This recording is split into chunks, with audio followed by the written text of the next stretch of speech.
Good morning students. बेटा आपकी जो ये वर्कशीट नंबर 51 है आज हम करेंगे। इससे पहले हम कर चुके हैं पहली वाली वर्कशीट जिसमें हमने पढ़ा था जंतु उत्तक के बारे में, है ना।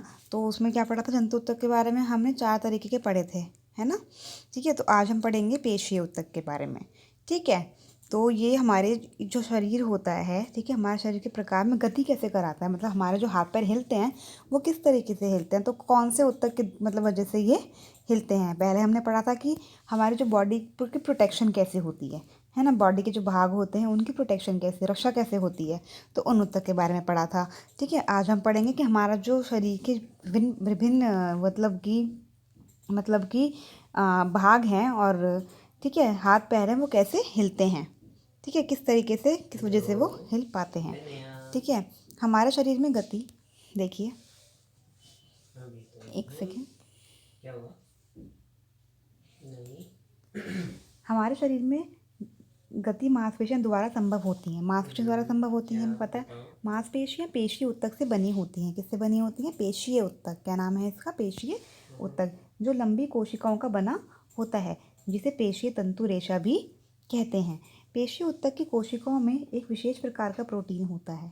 ठीक है, तो कैसी होती हैं कोशिकाएं? लंबी कोशिकाएं होती हैं, ठीक है, जिनको पेशीय तंतु रेशा भी कहते हैं। पेशीय उत्तक की कोशिकाओं के विशेष प्रकार का प्रोटीन होता है जिसे वो सिकुड़ने वाला प्रोटीन कहते हैं, जिसके संकुचन और प्रसार के कारण मांसपेशी सिकुड़ती व फैलती हैं और शरीर में गति होती है। तो क्या होता है कि हम वाली जो कोशिकाएं होती हैं इनमें क्या होता है, एक प्रोटीन होता है, ठीक है, जो सिकुड़ता है, जो संकुचन होता है जिसका, और फिर वो फैलता है। ठीक है, तो इसी कारण मांसपेशियां जो हमारी हैं वो सिकुड़ती और फैलती हैं, जिसके कारण हमारे शरीर में क्या होती है, गति, मतलब कि हमारा जो शरीर है वो हिलता डुलता है।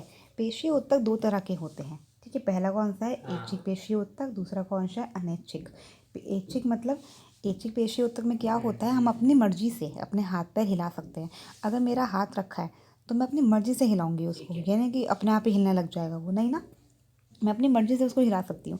तो वो वाली पेशियाँ जो हम अपनी मर्ज़ी से हिला डुला सकते हैं उनको बोलते हैं ऐच्छिक पेशियाँ। जिन पेशियों को हम अच्छा अनुसार आवश्यकता पड़ने पर नियंत्रित कर सकते हैं, मतलब अपनी मर्ज़ी से हम उसको बड़ा कर, मतलब कि फैला सकते हैं, मर्ज़ी से उनको सिकोड़ सकते हैं। ठीक है, जैसे हाथ पैर की पेशियाँ, इन्हें कंकाल पेशी भी कहा जाता है क्योंकि ये अधिकतर अस्थियों से जुड़ी होती हैं। अस्थि मतलब हमारे जो कंकाल, हमारे जो बोन्स हैं, मतलब हमारी जो हड्डियाँ हैं, ठीक है, इसलिए उसको कंकाल पेशी भी कहते हैं, क्योंकि जो हमारे ये वाले उत्तक हैं उनसे जुड़े हुए होते हैं, क्योंकि ये अधिकतर अस्थियों से जुड़ी होती हैं। ठीक है, पेशियाँ जो होती हैं ये वाली, ठीक है, पेशी उत्तक ये कहाँ से जुड़ी होती है? अस्थियों से जुड़ी होती है। उदाहरण रेखित पेशी। ठीक है, रेखित पेशी इसे हम कहते हैं। ठीक है, अभी हम पढ़ेंगे, पता लग जाएगा आपको सब। ठीक है, धीरे धीरे। ठीक है, अब दूसरा क्या आता है? अनैच्छिक पेशीय उत्तक। जिन पेशियों को हम इच्छा अनुसार नियंत्रित नहीं कर सकते, मतलब कि अपनी मर्जी से हम इनको नियंत्रित नहीं कर सकते।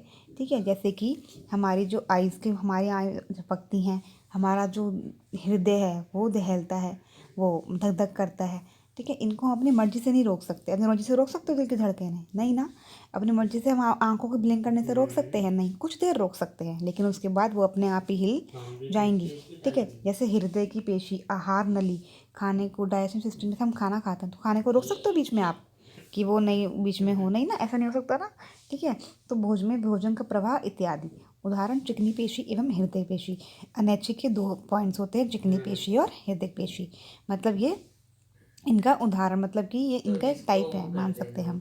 अनैच्छिक पेशी का 2 उदाहरण होते हैं, चिकनी पेशी और हृदय पेशी।